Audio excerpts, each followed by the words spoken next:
आज कासम और सुलेमान की वालदा मोहतरमा का बयान जो है जो सामने आया है कि अगर वो पाकिस्तान पहुंचेंगे तो उन्हें गिरफ्तार कर लिया जाएगा। स्टेटस क्या है कि कासम और सुलेमान आ सकते हैं? जैसे कहा जा रहा है कि यूके नेशनल जो है वो यहाँ पे आके किसी तहरीक का हिस्सा नहीं बन सकते।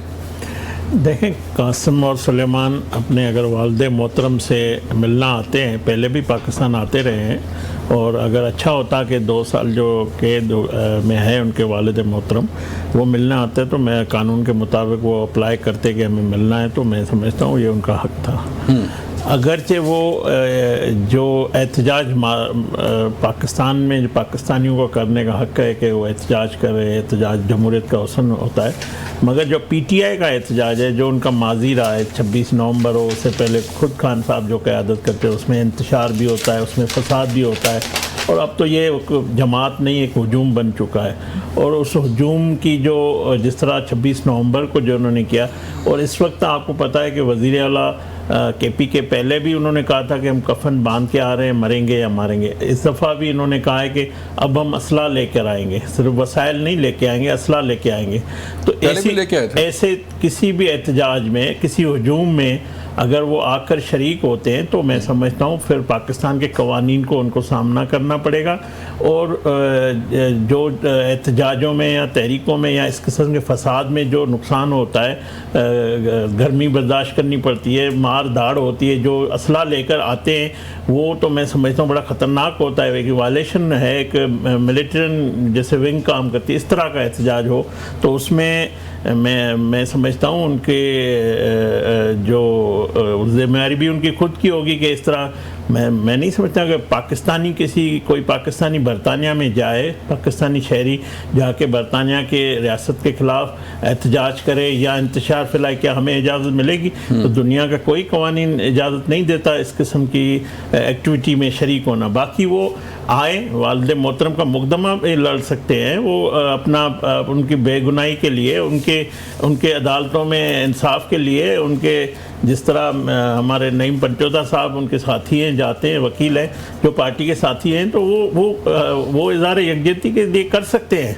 मगर मुझे नहीं समझ में आता कि ये अलीमा बाजी जो हमेशा गलत बातें, गलत खबरें, इस किस्म की बात उनकी, मुझे तो उसकी बात पे एतबार भी नहीं है जो बात उन्होंने की है।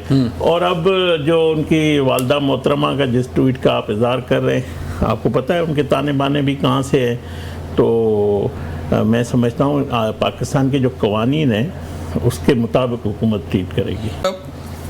तहरीक का ऐलान हो गया और अलीमा बाजी ने ये तहरीक जो है उसका ऐलान किया है कि उन्होंने ये खबर दिया है कि कासम और सलमान भी आ रहे हैं। तो अभी कोसानी साहब जो है वो फरमा रहे हैं कि वो यूके नेशनल भी हैं, और इससे पहले राना सनाउल्लाह का बयान भी आपके सामने है।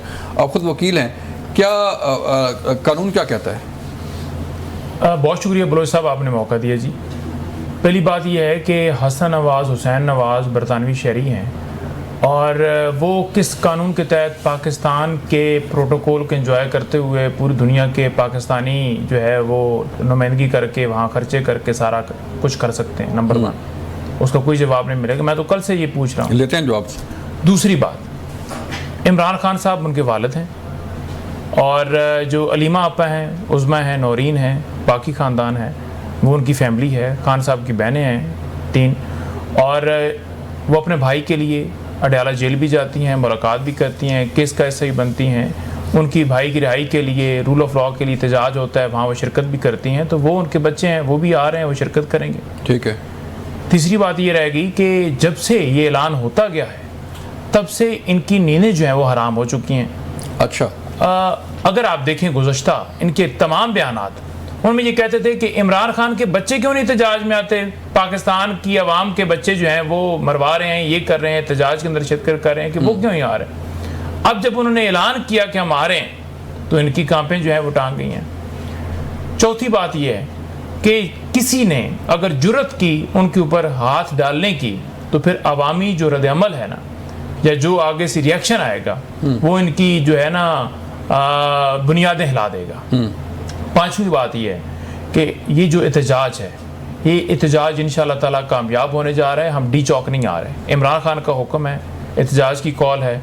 कल कोर कमेटी का 10 बजे हमने इजलास बुला लिया है। ठीक है। सदूर जो है मीटिंग्स जारी किए हुए हैं केपी के अंदर मीटिंग्स हो रही हैं, पंजाब के अंदर नेक्स्ट वीक के अंदर मीटिंग्स हो रही हैं, मोबिलाइजेशन शुरू हो गई है, बाज़ारों के अंदर प्ले कार्ड्स देकर हमारे मुख्तलिफ रहनुमा जाना शुरू हो गए हैं। और 5 तारीख ये पीक होगा इस एहतजाज का, इस मूवमेंट का, क्योंकि 5 तारीख को इमरान खान साहब के नाहक कैद हुए 2 साल मुकम्मल हो जाएंगे। एहतजाज होगा क्या? आप कह रहे हैं कि डी चौक नहीं आएंगे, कहाँ जाएंगे?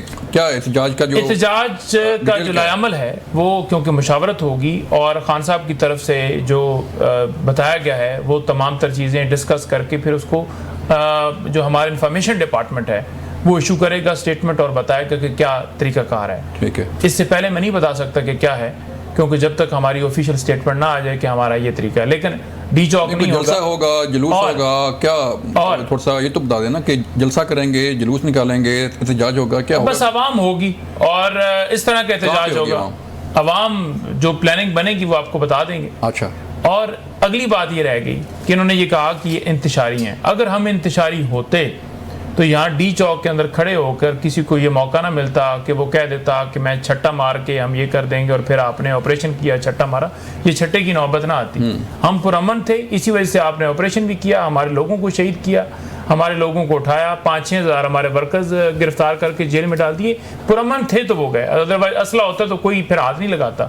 किसी एक बंदे को आपने देखा है कि पीटीआई वाले ने किसी एहलकार को कैद कर दिया किसी जगह पर? तो निहत्ते लोग हैं। पाकिस्तान की आवाम में अपने हकूक के लिए निकलती है, जिनकी कुर्सी का जिनको मसला है उनको हर वक्त खतरा होता है, वो कहते हैं कि ये इंतशारी हैं। अच्छा, एक डाउट हमारे वाले से तो ये कहा जा रहा है ना कि ये एक वो गठ है या जोड़ है, या पता नहीं क्या बोल रहे हैं। तो बेसिकली ये कल्ट भी नहीं रह चुके। एक कोहसानी साहब, चलें पॉलिटिक्स तो होती रहेगी, लेकिन एक बड़ा अहम इशू जो है वो आजकल ज़ेर बहस है और पब्लिक का इशू है ये। और वज़ीर आज़म जो है वो पब्लिक को रिलीफ देने के लिए की बात करते हैं। चीनी जो बहरान है, कभी गंदम का बहरान आता है, कभी चीनी बहरान जो है वो शुरू होता है। आपने खुद परमिशन दी थी कि बाहर भेज दें गंदम, चीनी जो है अब दोबारा जो है इंपोर्ट की जा रही है। क्या वजह है, पीछे कहानी क्या है इसके? देखें, जो चीनी एक्सपोर्ट की गई उसकी 2 वजूहत थी। एक तो उस वक्त इंटरनेशनल मार्केट में रेट जो था वो बड़ा था, अच्छा था, और पाकिस्तान में चीनी जो रेट कम था, और शुगर मिल ज़ाहिर जब गन्ना ख़रीदते हैं तो जो काश्तकार हैं उनको रेट वो अच्छा नहीं मिल रहा था। चीनी सस्ती होती तो गन्ना भी सस्ता लेते हैं। तो एक तो काश्तकारों की भी डिमांड थी कि वैसे गंदम में जैसे उन काश्तकारों को नुकसान उठाना पड़ा, कम रेट मिला कि गन्ने का रेट अच्छा मिलेगा। दूसरा ये कि एक्सपोर्ट से डॉलर आएगा और मुल्की ज़रा मुबादला में भी इजाफा होगा, एक्सेस हैं। तो ज़ाहिर ये कैलकुलेशन जो थी उसमें थोड़ा फसलों को नुकसान हुआ है, वो जो क्राफ जितना होना था वो कम हुआ है।